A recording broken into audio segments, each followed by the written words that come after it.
On va continuer la sira du prophète sallallahu alayhi wa sallam. On a parlé la dernière fois comment le christianisme, comment le judaïsme est rentré au Yémen, comment le fait que l'un des rois du Yémen, qui est Tubba, s'est converti au judaïsme, et on va continuer jusqu'à ce que les fils de Tubba ont succédé au trône, et que l'un des fils de Tubba, qui s'appelle Amr,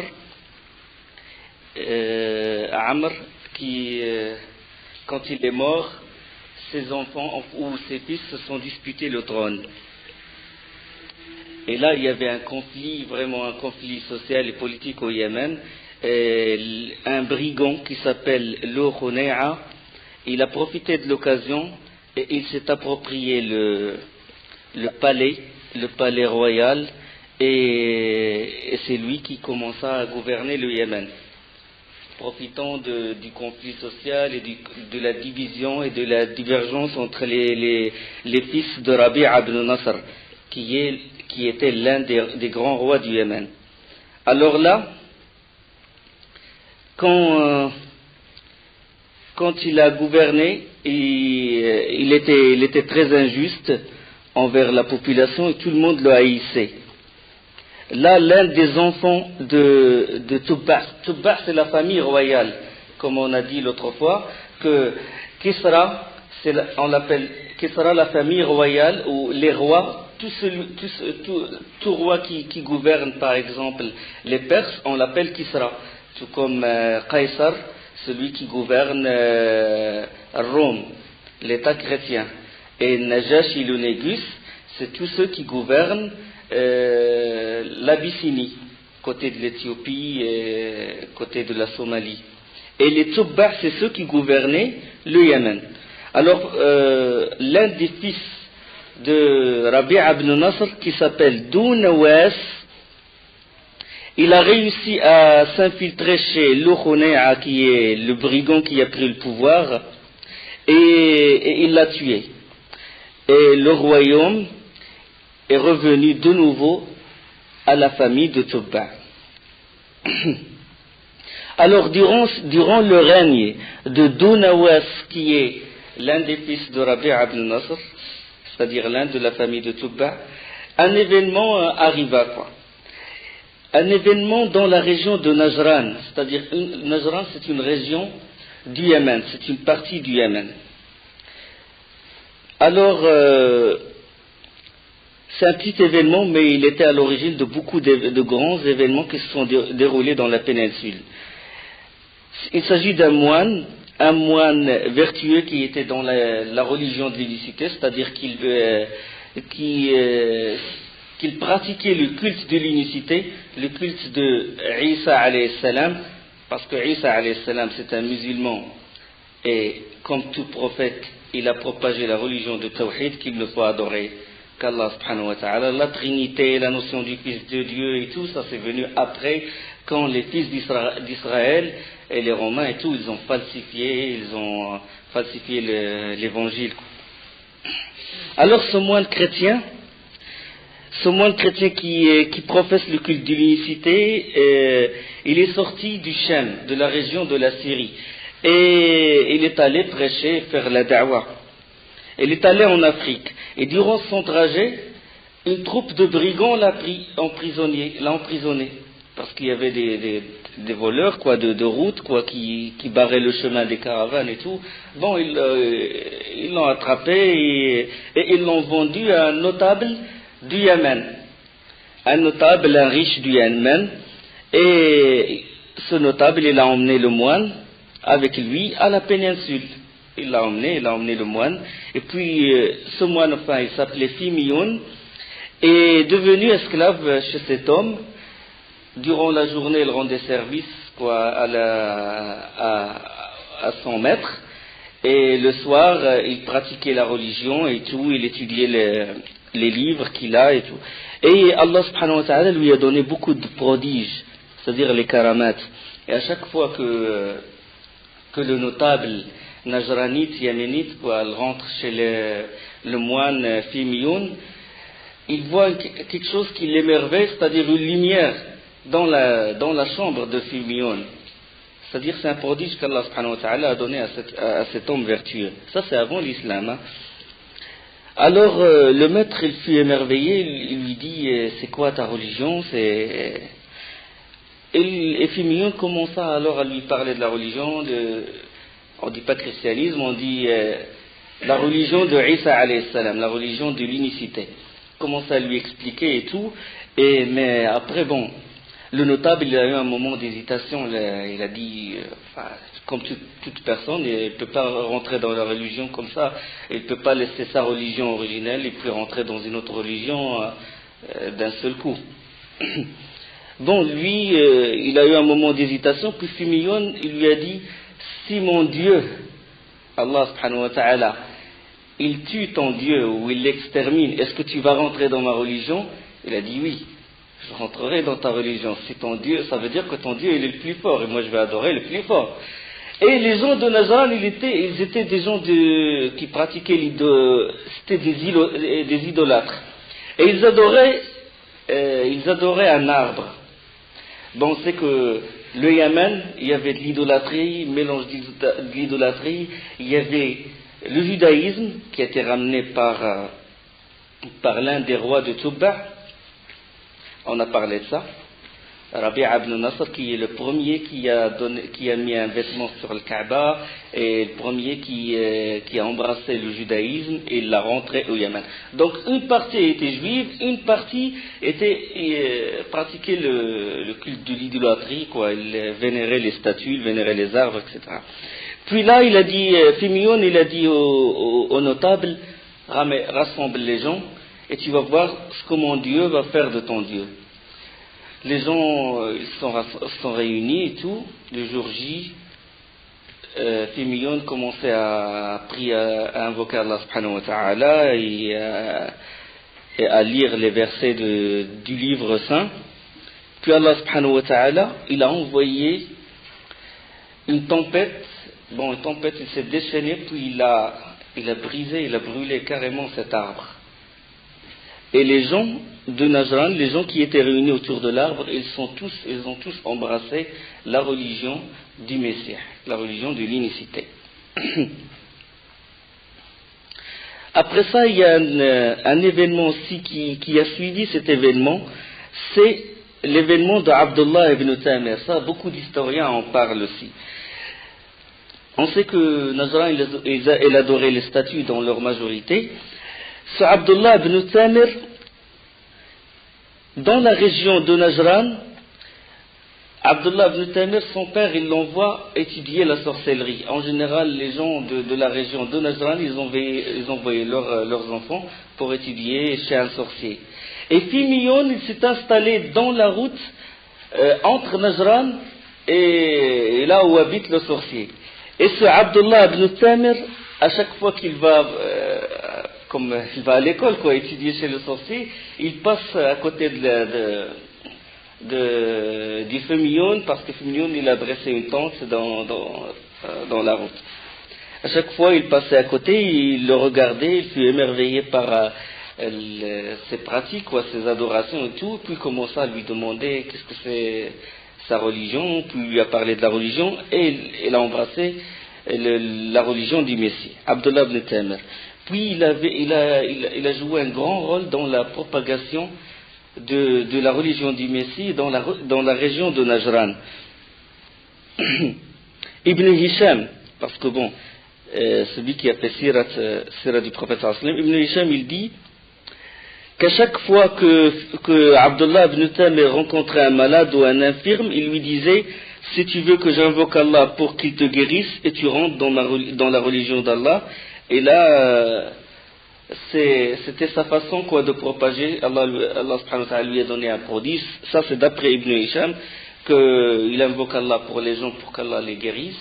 Et puis les gens, ils embrassent, quoi, sa religion, quoi. Et puis Dunawas, qui est le roi Tubba, qui est le roi du Yémen, il était vraiment intrigué par la grande propagation de la religion du Messie. Il a appelé Abdullah ibn Tamir et il lui a dit: il l'a convoqué, il a dit: tu as sapé mon autorité dans la ville et tu as contrarié ma religion et celle de mes ancêtres. Je vous infligerai un châtiment, un grand châtiment. Abdullah ibn Tamir lui a dit: vous ne pouvez pas le faire. Là, il a donné l'ordre à ses armées et tout de torturer Abdullah ibn Tamir. Ils l'ont emmené au sommet d'une montagne, ils l'ont mis la tête en bas et les pieds en haut, puis ils l'ont jeté.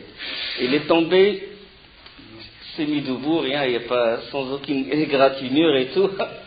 Puis ils l'ont ramené chez Dounawas. Il lui a dit: vous ne pourrez jamais me tuer, qu'au nom d'Allah. Là, il a encore donné l'ordre de l'envoyer dans un endroit, une mer, un endroit de la mer où on jetait les condamnés à mort. À chaque fois qu'on jette quelqu'un, il ne sort pas vivant. Ils l'ont jeté, il est sorti indemne. Ils l'ont ramené. Puis il a dit, finalement l'enfant, il a dit à Dounawas: vous pourrez me tuer que par un seul moyen. Un seul moyen. Le seul moyen que vous pouvez utiliser, il a dit lequel? Il a dit: c'est que vous prenez mon arc et mes flèches et que vous dites, vous réunissez les gens et vous dites: au nom d'Allah, Dieu de l'enfant, parce qu'il était encore très jeune, Dieu de l'enfant, et là, vous me lancez la flèche et la flèche va me tuer. Vous réunissez les gens, vous dites: Bismillah, Rabbil Ghulam. Il a réuni Dounawas, il a réuni les gens, puis il a pris l'arc, la flèche et tout, puis il a dit: Bismillah, Rabbil Ghulam, il a lancé la flèche et il a tué l'enfant Abdullah ibn Tamir. Là, les gens, ils étaient stupéfaits, ils étaient émerveillés par cet événement. Ils ont dit: comment ça se fait qu'il le tue, qu'il n'a réussi à le tuer qu'au nom d'Allah. Ni ses armées, ni son pouvoir n'a fait quoi que ce soit. Il a réussi à le tuer qu'au nom d'Allah subhanahu wa ta'ala. Ils étaient très étonnés et ils sont rentrés dans la religion d'Abdullah ibn Tamir, dans la religion du christianisme original qui prêche l'unicité, la religion du Isa ibn Maryam. Là, Dounawas, il s'est mis en colère. Il a dit: comment ça se fait, vous savez, comme les Tawarites et tout, quand les gens, comme Pharaon aussi, la même chose, quand les gens, les sorciers, ils se sont, ils sont soumis à la religion de Moussa alayhi salam. Il a dit: vous êtes rentrés dans ma religion sans que je vous l'autorise. De même, pareil, il a dit: vous êtes rentrés dans la religion de Moussa alayhi salam sans que je vous l'autorise. Et il a dit pareil, il a dit: vous êtes rentrés dans la religion de Abdullah ibn Tamir sans que je vous l'autorise. Il a dit: ou bien vous sortez de cette religion, ou bien je vais vous tuer. Et ils ont refusé. Il a creusé des tranchées, des fosses, c'est ce qu'on appelle en arabe l'ukhdoud. Il a creusé des tranchées, il a ramené le bois et tout, puis il a allumé le feu. Il a alimenté toutes les fosses par le feu. Et il a menacé les gens de les jeter s'ils ne sortent pas de cette religion. Les gens, ils ont refusé. Cette histoire, cette grande scène, Allah subhanahu wa ta'ala, il en parle dans le Coran. Et le prophète sallallahu alayhi wa sallam, il en parle aussi. Dans Hadith, dans le Bukhari et Muslim, il en parle aussi. Quand Dounawas a creusé les fossés et tout, il a allumé le feu, il a jeté les gens, et ils étaient 20 000 qui ont embrassé la religion du christianisme original. Il les jetait.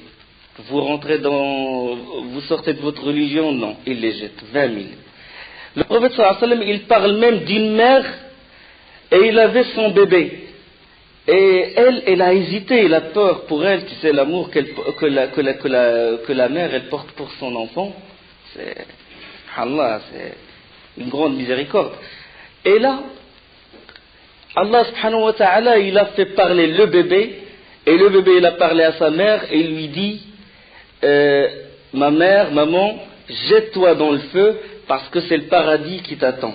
Ça, c'est dans le Hadith, c'est dans le Bukhari et tout. Regardez jusqu'à quel point les gens ils ont sacrifié. Abdullah ibn Samir, comment il s'est sacrifié pour la da'wah, pour que la vérité parvienne aux gens. Cette scène, Allah subhanahu wa ta'ala, il en parle dans le Coran. Il dit وَالسَّمَاءِ ذَاتِ الْبُرُوجِ وَالْيَوْمِ الْمَوْعُودِ وَشَاهِدٍ وَمَشْهُودٍ قُتِلَ أَصْحَابُ الْأُخْدُودِ النَّارِ ذَاتِ الْوَقُودِ إِذْ هُمْ عَلَيْهَا قُعُودٌ وهم على ما يفعلون بالمؤمنين شهود وما نقموا منهم إلا أن يؤمنوا بالله العزيز الحميد. Je traduis: par le ciel aux constellations. Ça c'est qasam Allah subhanahu wa ta'ala. Parce qu'Allah subhanahu wa ta'ala il jure par ses créatures. Chose que l'être humain il ne doit pas jurer que par Allah. Il dit par Allah, il jure pas, il dit pas comme ils disent au Rasoul a dit et tout, tu vois. Ils font, et, tu vois, quand ils jurent sur quelque chose, ils ne jurent pas sur Mahalfush Billah. Allah subhanahu wa ta'ala dit par le ciel et constellation, et par le jour promis, et par le témoin, et dont on témoigne, périssent les gens de l'Ukhdoud. L'Ukhdoud, ça veut dire les fosses qui étaient alimentées par le feu par Dunawas. Périssent les gens de l'Ukhdoud par le feu plein de combustible, cependant qu'ils étaient assis tout autour, c'est-à-dire Dunawas et ses notables, quoi, et ses soldats. Ils étaient ainsi témoins de ce qu'ils faisaient des croyants, à qui ils ne leur reprochaient que d'avoir cru en Allah, le puissant, le digne des louanges.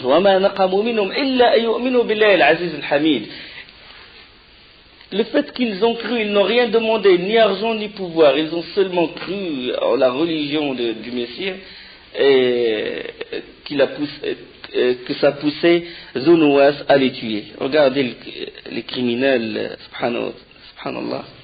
Donc ils n'ont rien fait que de croire en Allah, ils n'ont voulu ni pouvoir ni argent, et pourtant Zunawas les a brûlés. Donc la seule haine parce qu'ils sont rentrés dans cette religion. Parmi les 20 000, il y avait une personne qui a réussi à s'échapper. Et cette personne, elle s'appelait Daous Dhu Ta'ban.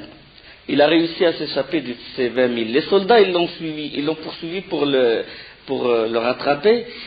Mais lui, il a couru, il est rentré dans un endroit, dans une terre sablonneuse, il y a beaucoup de sable. Et là, ils n'ont pas réussi avec leurs chevaux, ils n'ont pas réussi à l'attraper. Daous Dhu Ta'ban, il a commencé à réfléchir comment faire pour venger la mort de ses frères, quoi. Il commence à réfléchir, puis là, il a eu une idée, c'est d'aller chez Qaysar à Rome, dans la région de la Syrie. Qaysar, il est chrétien. Les Romains, bon, c'est des chrétiens. Et puis bon, chrétien, et puis l'autre, il a tué des chrétiens, donc il peut l'aider, ou il peut... Bon, il a voyagé, il a fait le voyage jusqu'au Sham, jusqu'à trouver Qaysar de Rome, et lui a raconté l'histoire. Qaysar, les historiens disent de lui qu'il était d'une piété exemplaire, et il a été très touché par cette histoire, et il était vraiment très en colère de ce qu'a fait Dunawas à des gens qui n'ont rien fait que de rentrer dans la religion du Messie. Mais le Yémen était loin de la Syrie, quoi, de la région de Sham. Donc c'est dur d'envoyer des troupes de Sham jusqu'au Yémen pour les faire sortir du Yémen. Donc lui, qu'est-ce qu'il a fait? Il a dit à Daous Dhu Ta'ban d'aller en Abyssinie, parce qu'en Abyssinie il y avait le Négus, et le Négus, la religion qui était en Abyssinie, c'était la religion du christianisme, et l'Abyssinie elle est proche du Yémen. Entre les deux il y a la mer Rouge, donc c'est plus proche. Donc stratégiquement il vaut mieux qu'ils les combattent de l'Abyssinie que de les combattre de Sham. Alors il a envoyé Daous Dhu Ta'ban jusqu'en Abyssinie, et avec une lettre et des messagers et tout, Le Négus, pareil, il était aussi il était très pieux, et il a reçu la lettre de Qaysar de Rome, et il s'est mis en colère de ce qu'a fait Dounawas, et il a préparé une armée de 70 000 personnes, une grande armée, bien armée et tout. Il a préparé les bateaux et tout pour traverser la mer Rouge. 70 000 personnes, à leur tête il y avait un homme qui s'appelait Ariyat. Ils sont rentrés au Yémen, le combat il fut déclenché, et là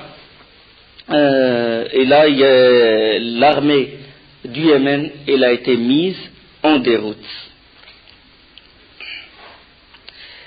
L'armée elle a été mise en déroute, mais Dounawas avec la fierté, parce que les Yéménites c'est des Arabes et tout, ils l'ont suivi, l'armée de l'Abyssinie, ils l'ont suivi, lui il n'a pas voulu se livrer.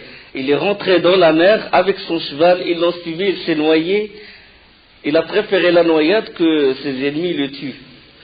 C'est signe de la fierté des Arabes, quoi. Bon, l'Abyssinie, le Négus, il a réussi à s'approprier ou à occuper le Yémen, et le Yémen, il est devenu de religion chrétienne. D'accord?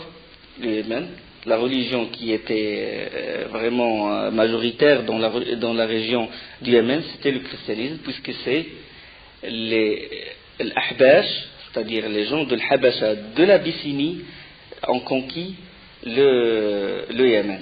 Et ça, c'est la réalisation du rêve de Rabi' ibn Nasr. On en a parlé dans le cours dernier. On a parlé dans le premier cours du rêve de Rabi' ibn Nasr quand il a consulté les devins, il a consulté les charlatans et tout, puis ils lui ont dit que les Abyssins, ils vont conquérir ton pays. Et là, le rêve, il s'est réalisé. Ils lui ont dit dans 60 ou 70 ans, et son rêve, il s'est réalisé.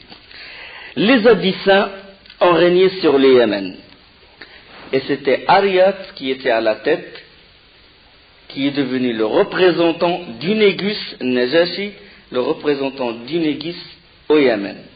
Mais Ariyat, il était très injuste envers les gens. Il tyrannisait les gens, même, c'est pas seulement envers les Yéménites, envers même ses soldats. Il était vraiment, il s'est gonflé d'orgueil et tout, il a commencé à opprimer les gens, à être injuste envers eux. Même, y compris son armée. Là, l'un des chefs de l'armée d'Ariyat, l'un des chefs de son armée, il a fait scission il a fait une scission, quoi. Il a réussi à réunir autour de lui une partie de l'armée de Ariyat. Et il a fait, comme on appelle, coup d'état, quoi. Il a fait scission d'avec Ariyat. Et il a déclaré la révolte contre Ariyat. Alors, les deux armées, ils se sont mis face à face. Il y avait deux armées carrément. Pourquoi ils ont fait scission? Parce que Ariyat, il les opprimait et tout. Puis il y avait deux armées. À la tête d'une armée, il y a Ariyat, et à l'autre armée, il y a une personne qui s'appelle Abraha. Et c'est lui qui a fait cette scission, c'est lui qui a fait cette révolte. Il s'appelle Abraha. Les deux armées se sont confrontées, et alors là, Abraha, il a demandé à Ariyat de négocier. Ils ont ôté leurs armes, et puis ils se sont confrontés tous les deux. Puis il lui a dit, à quoi ça sert d'exterminer nos deux armées? On va s'entretuer et on va donner l'occasion aux Yéménites de régner de nouveau. Il a dit, Ariyat, il a dit à Abraha, quelle est la solution? Il a dit, on se bat tous les deux. On épargne les deux armées, on règle nos comptes tous les deux. Il a dit d'accord. Et le combat, au lieu d'être entre deux armées, il s'est transformé en combat entre deux hommes. Hein? Ariyat, avec son arme, il a frappé et il a frôlé la tête de Abraha, mais il a coupé son nez. Et c'est pour ça qu'on l'appelle Abraha al-Ashram. L'Ashram, c'est-à-dire dont le nez est coupé. Mais après, Abraha, il a réussi à lancer son arme et tout, et à tuer Ariyat, et puis toutes les armées, les deux armées, ils se sont réunis et c'était Abraha qui a régné après. C'était lui qui est devenu la tête des armées et c'est lui qui est devenu le gouverneur, si vous voulez, de Yémen. Mais l'information, il est parvenu au Négus. Le Négus, il ne savait pas ce qui se passait. Qu'est-ce qui se passe? Abraha, il a tué Ariad. Comment ça se fait que l'un de ses soldats, il tue son représentant au Yémen, et comment ça se fait qu'il déclare une révolte et tout? Alors là, le Négus, il s'est mis en colère, il a dit, je vais me venger. Et il a juré, il a fait un qasam, un serment, de rentrer au Yémen, de piétiner la terre du Yémen, et de ne revenir que si il enlève les cheveux de Abraha, signe d'humiliation. C'est-à-dire, il rentre au Yémen, il piétine la terre du Yémen, et il prend Abraha, et puis il lui rase ses cheveux, parce que pour vraiment lui montrer qu'il est sous le Négus. Alors là, l'information elle est parvenue à Abraha, comme quoi le Négus il se préparait pour rentrer au Yémen et tout. Il a eu peur, parce qu'il n'a pas de pouvoir, il n'a pas de grand pouvoir devant l'Abyssinie et tout. Puis lui, il appartenait à l'armée du Négus. Il a eu peur et tout. Et qu'est-ce qu'il a fait? Il a rempli un sac de sable, de terre du Yémen, et il s'est coupé les cheveux. Il a mis tout, il a envoyé un messager avec toute la marchandise, et il l'a envoyé au Négus. Il a dit, Ya Abraha, bararta bi qasamik. Ya Najashi, bararta bi qasamik. Au Négus, vous avez tenu votre serment. Voilà la terre du Yémen, piétine-la, et voilà mes cheveux en guise de soumission. Et je n'ai fait ça que parce que Ariat nous a opprimés, et moi je me dévoue à vous, et je suis votre serviteur, et tout, et paroles d'éloge, etc. Le Négus s'est calmé quand il a reçu le message. Il a dit, de toute façon, à quoi ça sert d'envoyer encore des troupes et tout, puisque celui-là, Abraha, c'est mon allié, c'est mon serviteur, donc le problème, le malentendu, s'est apaisé. Mais alors, Abraha, il n'était pas encore satisfait. Il avait toujours la crainte. Il a eu peur que le Négus lui fasse quelque chose. Alors, pour vraiment attirer les grâces, du Négus, qu'est-ce qu'il a fait? Il a bâti une église, une grande église. J'ai vu dans certaines versions de la Sira qu'il a été même décoré avec le marbre du palais de la reine de Saba, l'époque de Sulayman alayhi salam. Il a été embelli toute une grande église. Et puis il a envoyé au Négus, Abraham a envoyé une lettre au Négus, il a dit, j'ai bâti pour vous une grande église, un grand temple, il représente le christianisme, et je vais appeler les Arabes, tous les Arabes, les tribus arabes, à venir faire le pèlerinage dans cette église. Bon, la lettre, après qu'est-ce qu'il a fait? Il a envoyé à différentes tribus, il leur a envoyé des lettres, comme quoi vous venez faire votre pèlerinage dans cette église. Là, une personne qui fait partie de ce qu'on appelle Ahlun Nasi, les gens de Nasi. Je vais expliquer ce que ça veut dire Nasi. Nasi, ça veut dire retardé. Retardé. Et ces gens de Nasi, ils se nomment gens de Nasi, ils vénéraient beaucoup la Kaaba. Ils ont beaucoup c'est-à-dire la Kaaba dans leur cœur. On sait que la Kaaba est dans le cœur des gens mécréants musulmans, il a une grande place. Même à l'époque de la Jahiliya et tout, les kuffars de Quraysh, ils vénéraient beaucoup la Kaaba. Ils sont battus pour l'avoir, pour avoir l'honneur de donner à boire aux pèlerins, l'honneur de donner à manger aux pèlerins. Donc ces gens de Nassi, ils vénéraient beaucoup la Kaaba. Là, je vais m'arrêter, je vais ouvrir une parenthèse et après je vais revenir à ce Nassi.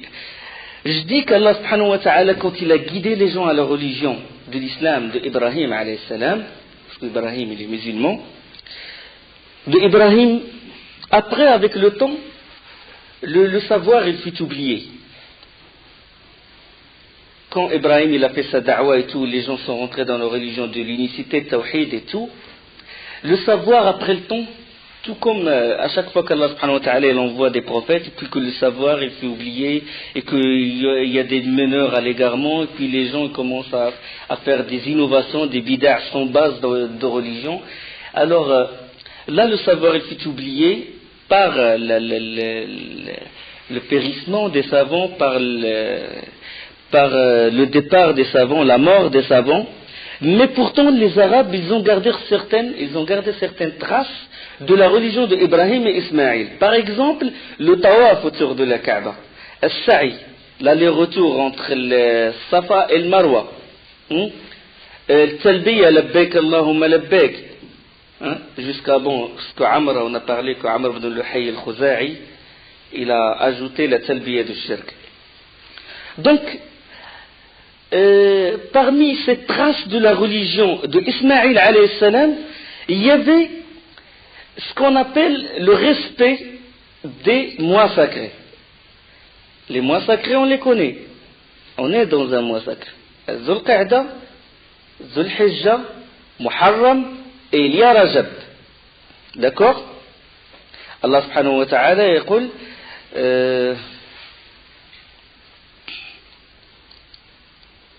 إن عدة الشهور عند الله 12 شهرا في كتاب الله يوم خلق السماوات والأرض منها 4 حرم.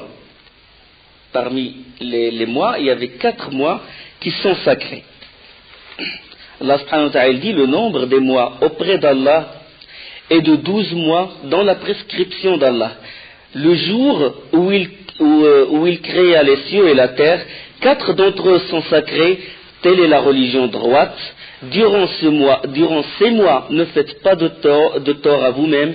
Combattez les associateurs sans exception, comme ils vous combattent sans exception. Et sachez qu'Allah est avec les pieux.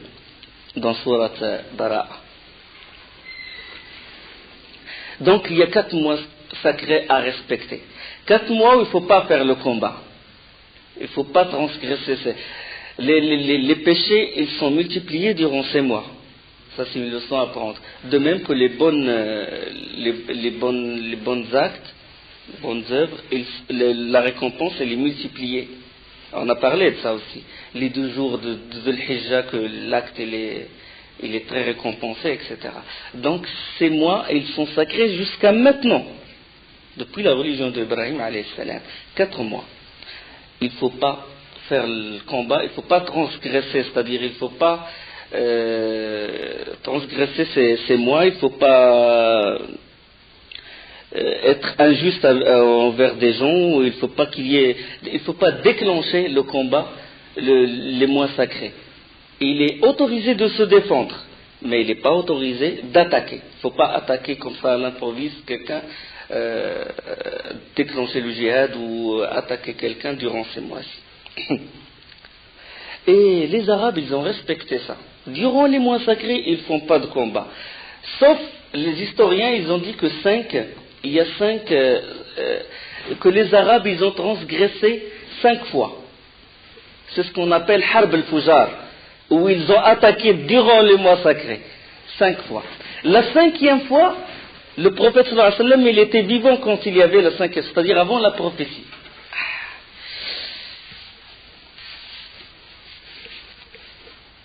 La 5e fois, c'était à l'époque du prophète sallallahu alayhi wa sallam, quand une tribu, il s'appelle Hawazin, une tribu, il a voulu s'attaquer aux gens de la Mecque, aux Qurayshides, aux gens de Quraysh. Et le prophète sallallahu alayhi wa sallam, il a participé à cette guerre. Il est autorisé de se défendre. Ça, c'est avant la révélation. Et il a dit, même dans un hadith authentique, il a dit, Kuntu anbulu li a'mami fi harb al-Fujar, c'est-à-dire je donnais les flèches à mes oncles dans la guerre de Fujar, c'est-à-dire quand Hawazin il s'est attaqué durant le mois sacré au Quraysh. D'accord? 2 explications, soit qu'il donnait les flèches, soit qu'il défendait ses oncles. Ça veut dire que le prophète sallallahu alayhi wa sallam, il était déjà préparé au combat alors qu'il avait, dans une version majilique, il avait 14 ans à cette époque. C'est-à-dire il était déjà préparé avant la révélation au combat, au djihad, à la stratégie de guerre, etc. Comme j'ai dit, les Arabes, ils ne s'entretuaient pas durant ces guerres, ces mois sacrés. Mais puisque les ressources des tribus, ils dépendent beaucoup des guerres, puisque les Arabes, ils s'attaquaient et tout, chacun il prend les femmes de l'autre, il prend ses biens et tout. Donc, 3 mois successifs, c'est-à-dire Dhul Qa'da, Dhul Hijja et Muharram, c'est long. Pour attendre 3 mois dans l'année sans combattre, sans s'attaquer à son frère, c'était le Jahiliya. Hein, l'époque anti-islamique, l'époque de la Jahiliya. Donc ils ne peuvent pas attendre. Qu'est-ce qu'ils ont fait? Ils ont élu un groupe de gens qui l'ont nommé Ahl al-Nasi'. C'est des gens qui vénéraient la Kaaba et ils leur ont dit, voilà, vous avez le droit de changer le mois de Muharram, vous le reportez à Safar. D'accord? Vous avez le droit de les changer. C'est-à-dire, au lieu d'attendre 3 mois, ils vont attendre 2 mois. Dhul Qa'da, Dhul Hijja, et ça va plus être Muharram, ça va être Safar. Comme ça, ils auront le droit de combattre et tout. Ou de se venger parce que les guerres, ils sont entretués parce qu'il y a la vengeance, c'est ce qu'on appelle tsar. La famille de tel a tué la famille de tel et ils ne peuvent pas attendre 3 mois. Donc 2 mois. Les gens de Nassi, ils avaient le droit, durant le pèlerinage, ils disent voilà, ce mois-ci, le mois prochain, c'est plus Muharram, c'est Safar. Alors tous les Arabes, ils obéissent à cette législation. Un statut. Allah subhanahu wa ta'ala dit innama an-nasi'u ziyadatun fil kufr. Le nasi, c'est un surcroît de mécréance. Un surcroît, c'est-à-dire mécréance après mécréance.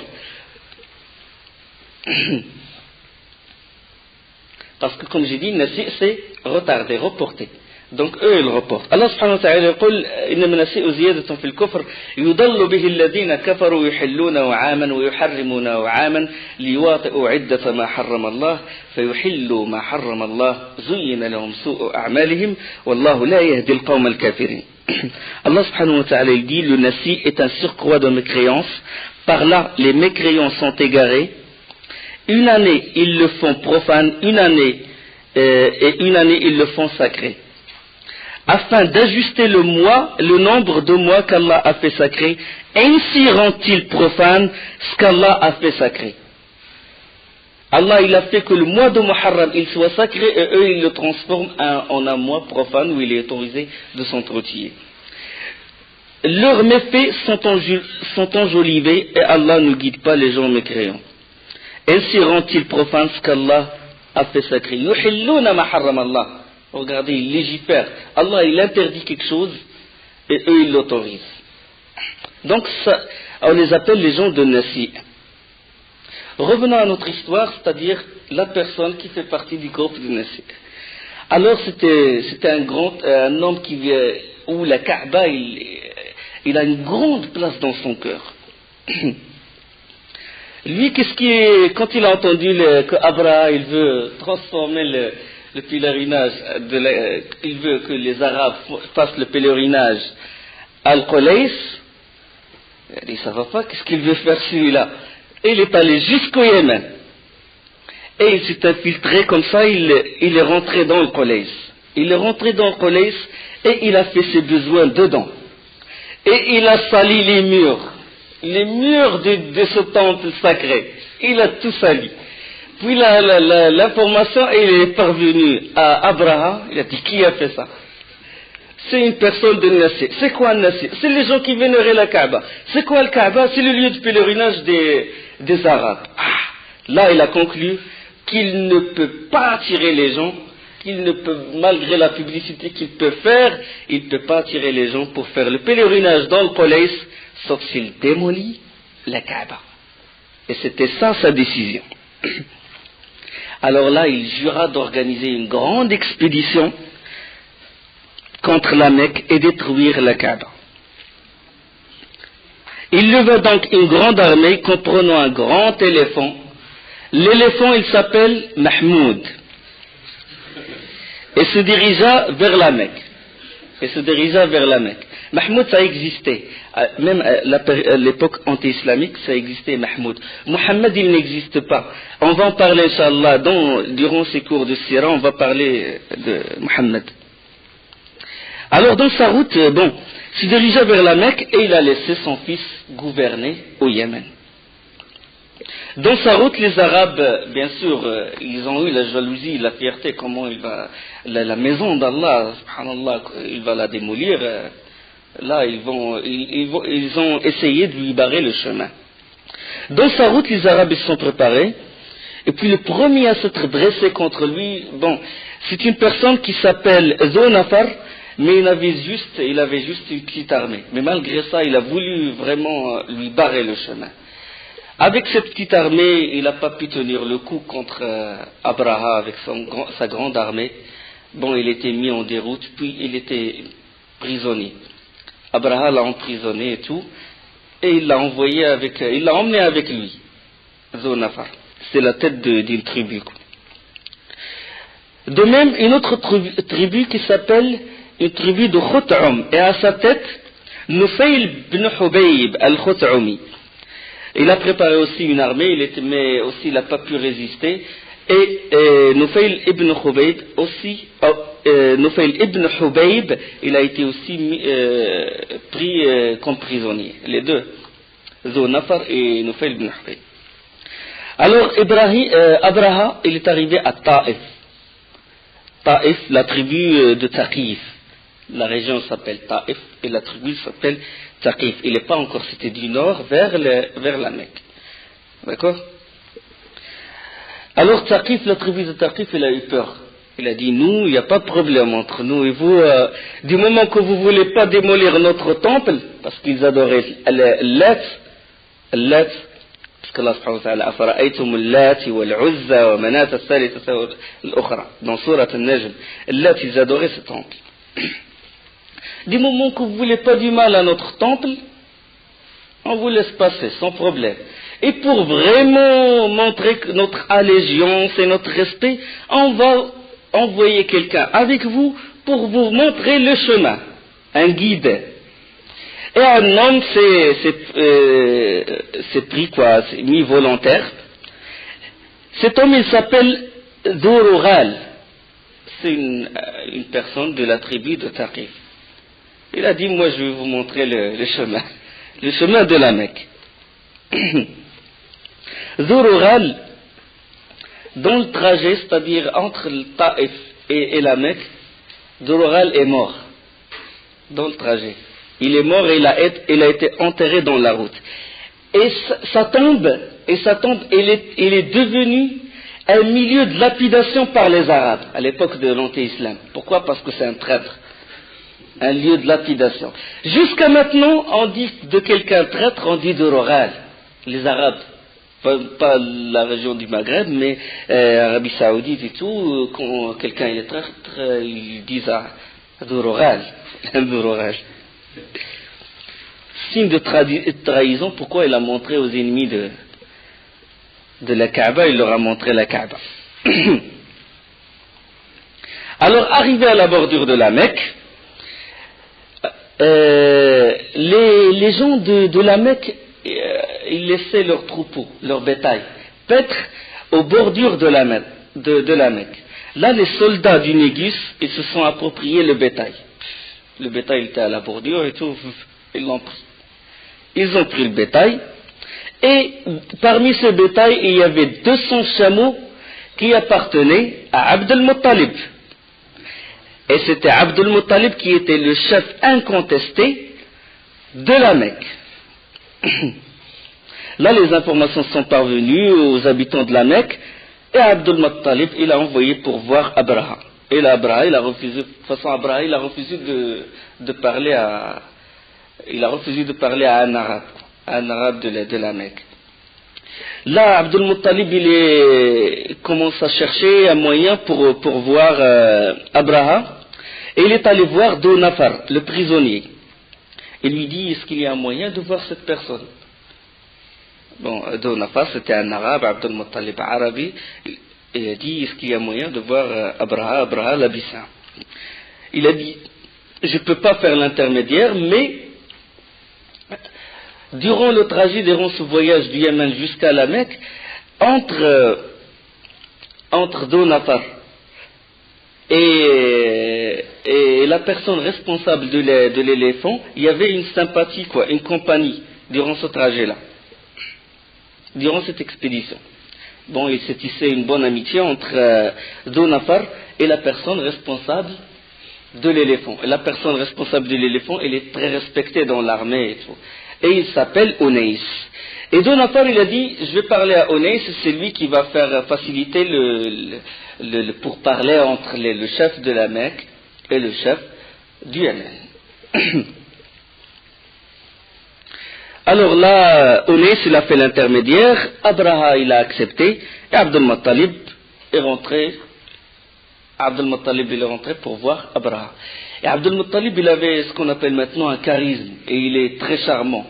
C'est-à-dire, toute personne qui le voyait, il le respectait. Il avait